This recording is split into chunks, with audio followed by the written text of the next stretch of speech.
There are no winners in this story. I want to start off with that. Now, as I give you the details, you can decide for yourselves whether there are any winners to this story, because it turns out that Pennsylvania Governor Josh Shapiro was very offended after the Harris campaign decided to do something that I was actually pretty shocked by. They did basic vetting of considerations for Harris's running mate. And of course, we all know that Josh Shapiro was one of the considerations. And well, we now have some excerpts from his forthcoming book that indicate that the Harris team wanted to know if he had connections to Israeli intelligence. Was he potentially a double agent? That is a valid question to ask. Now, why do I say that? I'm gonna give you the details. But before we do, let me just note that unsurprisingly, this revelation has led to accusations of anti-Semitism, despite Shapiro's history and past working for the Israelis. So that critical part typically gets left out of the comments made by those accusing the Harris camp of being anti-Semites, which, by the way, I mean, okay. My biggest gripe with Kamala Harris, other than the fact that she seemed to have difficulty speaking in public, was the fact that she really didn't differentiate herself in any way from Biden, especially on the topic of Gaza. So she carried water for the Israelis during her campaign, and it hurt her campaign, but that doesn't matter. She's an anti-Semite because her campaign vetted Josh Shapiro and asked him, legitimate questions through the vetting process, which is what you're supposed to. They ask if you're having extramarital affairs and things like that during the vetting process. But they do that because they want to make sure that the person they're considering as a running mate isn't a political liability. But Josh Shapiro is very entitled, so regardless of what he's done in his past, how dare anyone ask him any legitimate questions? Anyway, let's get to the details here, because Shapiro's book is titled Where We Keep the Light, and in it he describes the process of getting vetted to potentially be Kamala Harris's running mate. And according to a write-up in The Atlantic, Shapiro was already irritated by what he describes as unnecessarily contentious questions from the team vetting him to be Kamala Harris's running mate when a senior aide made one final inquiry, quote, "Have you ever been an agent of the Israeli government?" Now look, I can see that being an offensive question if we're talking about an American who just happens to be Jewish but has never had any relationship with the Israeli government whatsoever, but that's not the case when it comes to Shapiro. So the question specifically came from Joe Biden's former White House counsel, Dana Remus, who was a member of Harris's vice presidential search team. And so Shapiro says he was taken aback by the question. Oh my gosh. He writes in the book that, had I been a double agent for Israel? Was she kidding? I told her how offensive that question was.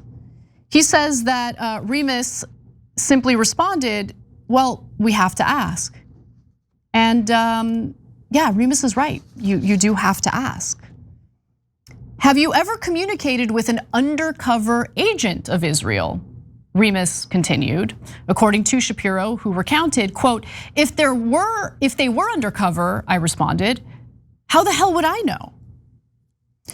So he says that the campaign also asked him about his efforts to suppress pro-Palestinian activism on college campuses, which he, told them he stood by. And then at another point in the book, he wrote about the vetting process that, it nagged at me that their questions weren't really about substance. Rather, they were questioning my ideology, my approach, my worldview. In other words, they were questioning you about the substance. If you're searching for a running mate, aren't you supposed to ask the candidate, these questions like, what's your worldview? What are your values? Oh, God forbid, Josh Shapiro, you can't do that. You can't do that. He's very offended by those questions. Anyway, then he asks, I wondered whether these questions were being posed to just me, the only Jewish guy in the running, or if everyone who had not held a federal office was being grilled about Israel in the same way. Well, it depends, Josh. Were the other, potential candidates for VP individuals who worked for the Israeli government or volunteered for the IDF or worked for the Israeli embassy? These are genuine questions because you did. And so since you did, the campaign wanted to know, is there anything at play here that could serve as a political liability? It's easy, it's simple. You don't have to be a perpetual victim. I'm sure similar probing questions were asked of other candidates. In fact, I know that for a fact, and we'll get to that in just a second. But I don't remember Tim Walz whining about probing questions. I don't remember him, complaining about how there's a target on his back as a white American. He acted like an adult. You, on the other hand, are essentially smearing Kamala Harris, I guess, to sell books and make yourself a perpetual victim, which you're not. This is so pathetic. So, Illinois Governor J.B. Pritzker, who is also Jewish, was actually among the finalists in this search for Harris's running mate. But ultimately, Kamala personally interviewed Josh Shapiro, Senator Mark Kelly from Arizona, and Minnesota Governor Tim Walz in the final stages of this whole process. And it's possible the Harris campaign's vetting team specifically asked Shapiro about Israel, not because of his religion, but because of his own personal history. So back in college, he actually wrote an opinion piece titled "Peace Not Possible," and this is for the University of Rochester student newspaper. Okay, peace not possible, interesting. Okay, so this is in September of 1993. So in the piece, Governor Shapiro argued that a two-state solution, allowing Palestinians a chance at self-determination, it wouldn't bring peace to the Middle East. No. Now, many decades later, I guess we got a chance to see what Shapiro's path to peace really looks like. Is there peace in the Middle East? No, there isn't. And there never will be, as long as we continue kowtowing to the Israeli government. But nonetheless, he wrote that Palestinians will not coexist peacefully.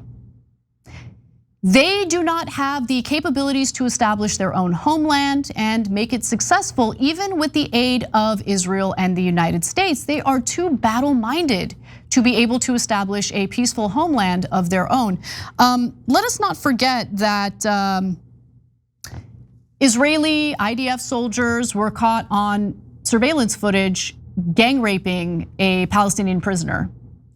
And then when there was a possibility of consequences for, gang raping someone in their custody, there were protests against it among the Israeli people.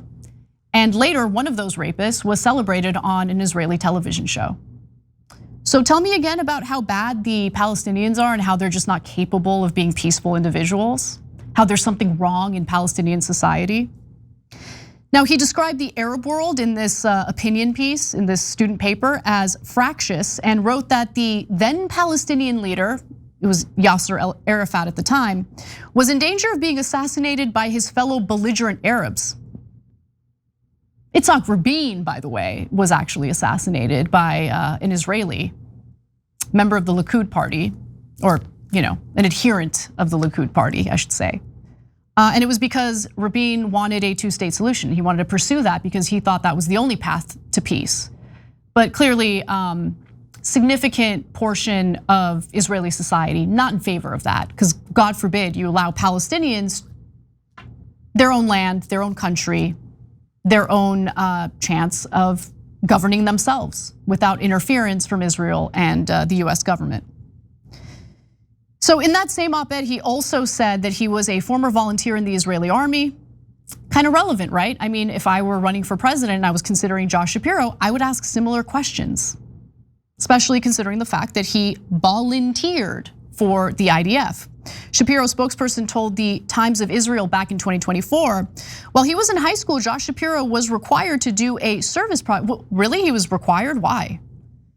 Service project, which he and several classmates completed through a program that took them to a kibbutz in Israel, where he worked on a farm and at a fishery.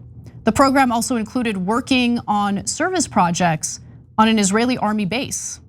At no time was he engaged in any military activities. So that was a statement back in 2024, kind of defending his volunteering for a foreign military.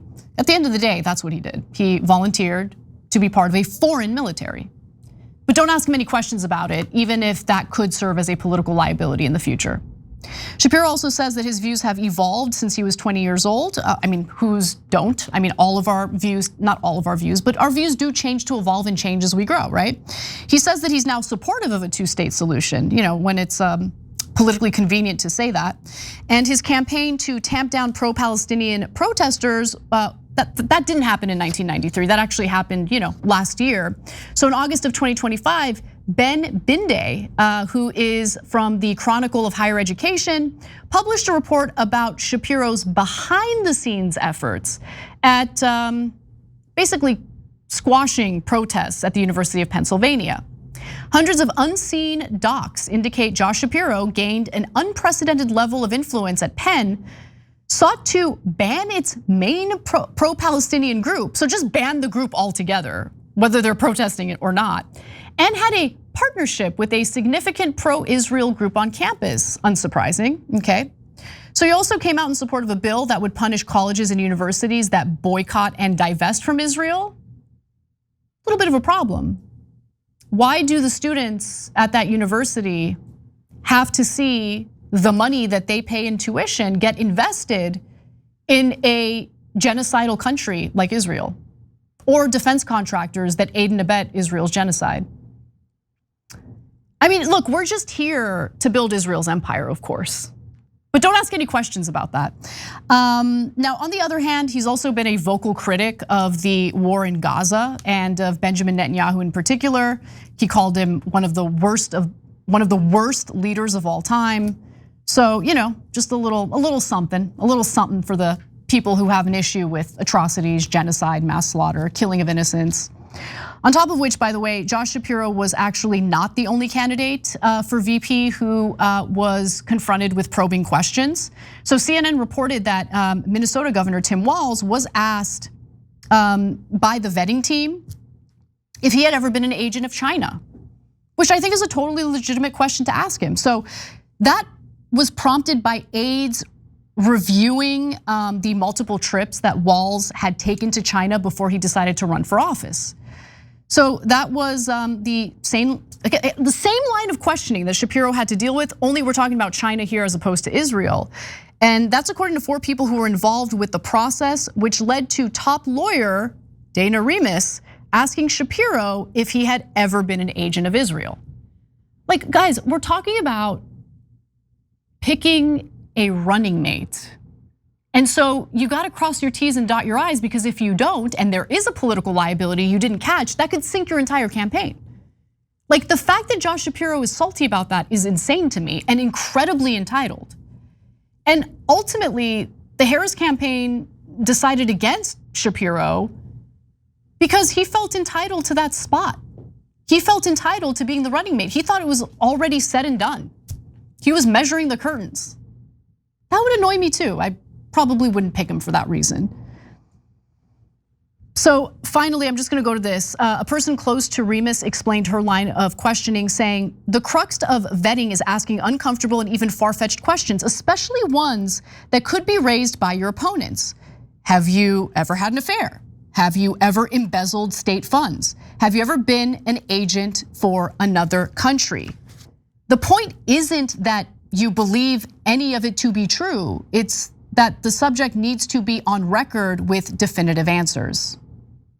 Yeah. Unsurprisingly, this story has led to the leader of the Anti-Defamation League, Jonathan Greenblatt, accusing the Harris campaign of anti-Semitism, blah, blah, blah, blah, blah. Same. I'm sick of it, it's stupid. You're not entitled to being treated differently from everyone else because you're Jewish. I'm sorry, you're just not. Okay, that was a totally okay line of questioning given Shapiro's past work for the Israeli government and military. It's that simple. So, sorry. But like these intimidation tactics, right? Coming out and calling people anti-Semitic when no such anti-Semitism exists, it's wearing thin on people. So maybe cut that out and take a little bit of ownership of your own past and why anyone would ask you these questions in the first place. Every time you ring the bell below, an angel gets his wings. Totally not true, but it does keep you updated on our live shows.